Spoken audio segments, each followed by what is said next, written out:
ایسے موقعوں کے اوپر رسول اکرم صلی اللہ علیہ وسلم سے اجازت طلب کرتے تھے کہ ایسے شخص پر حد کیوں نہ جاری کر دی جائے.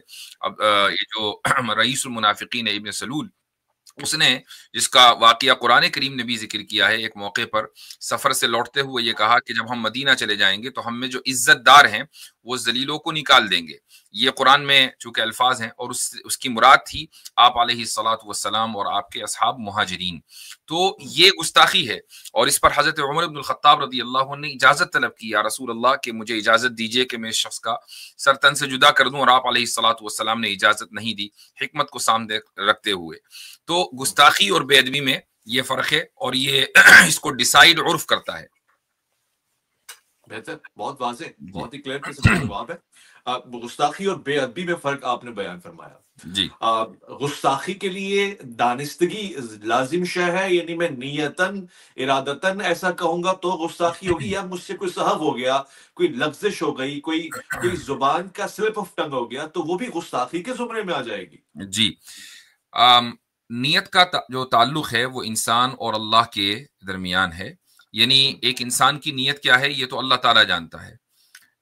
لیکن اگر مان لیجئے کسی ملک میں کوئی قانون نافذ ہے گستاخی کے تعلق سے، دارالاسلام میں، یہ اس طرح کا قانون ہمیشہ سے دارالاسلام میں رہا ہے، یعنی زمان رسالت سے رہا ہے، تو ایسے موقع پر نیت نہیں دیکھی جائے گی بلکہ الفاظ دیکھے جائیں گے. یہ الگ بات ہے کہ ایک آدمی کے الفاظ اس طرح کے ہوں کہ اس میں تعویل بھی کی جا سکتی ہو تو یقیناً تعویل کی جائے گی، اور اس کے اوپر کفر، چونکہ گستاخی کرنا دراصل کفر ہے تو، اور تکفیر اتنی آسانی سے نہیں ہوتی ہے، تو اگر تعویل کی گنجائش نکلتی ہے تو تعویل کی جائے گی.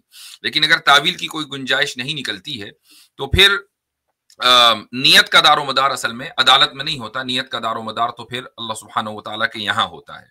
یہی وجہ ہے کہ فقہ میں یہ مسئلہ ملتا ہے.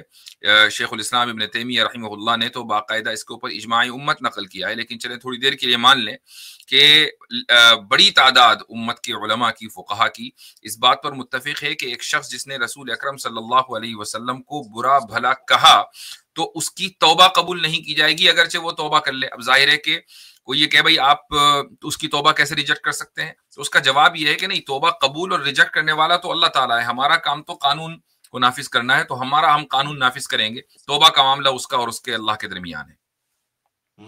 بہتر بہتر بہتر.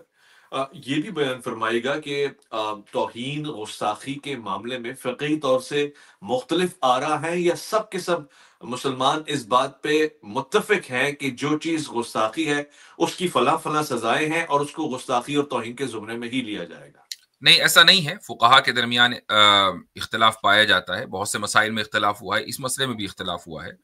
اور کچھ فقہا کی جو رائے ہے وہ یہ بھی رہی ہے کہ رسول اکرم صلی اللہ علیہ وسلم نے ہر گستاخ کے اوپر سزا کو جاری نہیں فرمایا ہے. مثلا عبداللہ ابن ابی ابن سلول نے آپ صلی اللہ علیہ وسلم کی شان میں گستاخی کی اور آپ نے اس کے اوپر سزا جاری نہیں فرمائی اور حکمت کو سامنے رکھا.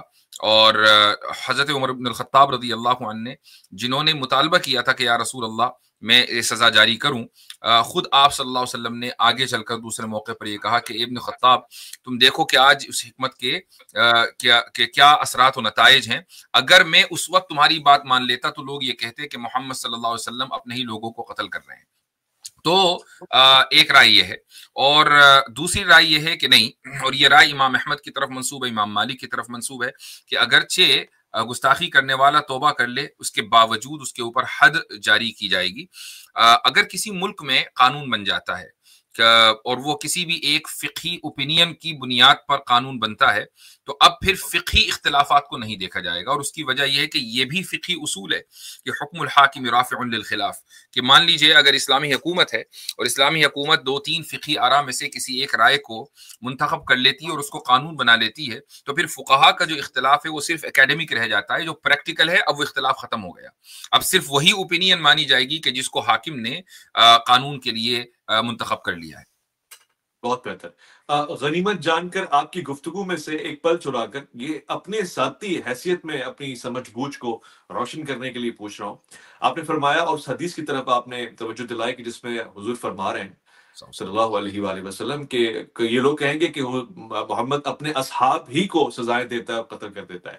کیا عبداللہ ابن ابی اس معنوں میں صحابی کاؤنٹ ہوگا کیونکہ اصحاب میں شامل کر لیا؟ اصحاب کا جو لفظ ہے عربی زبان میں وہ ساتھیوں کے لیے استعمال ہوتا ہے، یعنی لغوی معنی جو ہے صحابی کے وہ ساتھی ہیں. تو ظاہر ہے کہ ایک عام آدمی کی نظر میں، غیر مسلم کی نظر میں، مشرک کی نظر میں، ہر وہ شخص کے جو آپ صلی اللہ علیہ وسلم کے ساتھ اس سفر میں شامل تھا وہ آپ علیہ الصلوۃ والسلام کے ساتھیوں میں سے تھا. تو آپ علیہ الصلوۃ والسلام نے فرمایا کہ یہ جو اگر اس شخص کے اوپر ہم نے حد جاری کر دی تو from the optic point of view, جو آپٹک پوائنٹ آف ویو یعنی لوگوں کا جو بظاہر جو چیز نظر آ رہی ہے وہ یہ ہے کہ لوگ یہ الزام لگائیں گے کہ محمد اپنے ساتھیوں کو قتل کر رہے ہیں. اچھا، اس کے بعد پھر صحابی ایک ٹرمینالوجی بن گئی. آپ علیہ الصلوۃ والسلام کے بعد محدثین اور بلکہ فقہا اور پوری امت کا جو اجماع ہے وہ یہ کہ جس نے رسول اکرم صلی اللہ علیہ وسلم کو دیکھا اور ایمان کی حالت میں اس کا انتقال ہوا اور آپ علیہ الصلوۃ والسلام سے ملاقات ہوئی، وہ شخص صحابی ہے. تو اب کسی شخص کے بارے میں اگر خود صحابہ نے فیصلہ کر دیا ہو کہ وہ منافق تھا، وہ رئیس المنافقین تھا، آپ علیہ الصلوۃ والسلام کی زبانی بالواسطہ بلا واسطہ اشارہ کنایا کسی بھی طریقے سے اگر ہمیں پتہ چل جائے کہ فلاں آدمی کی اگرچہ ملاقات ہوئی ہے لیکن آپ علیہ الصلوۃ والسلام اس کے ایمان سے مطمئن نہیں تھے، تو اس کو تو منافق کہا جائے گا. لیکن اگر کوئی ایسا شخص نہیں ہے تو امت کا اجماع یہ ہے کہ اس کو صحابی کہا جائے گا. بہتر، بہت بہتر.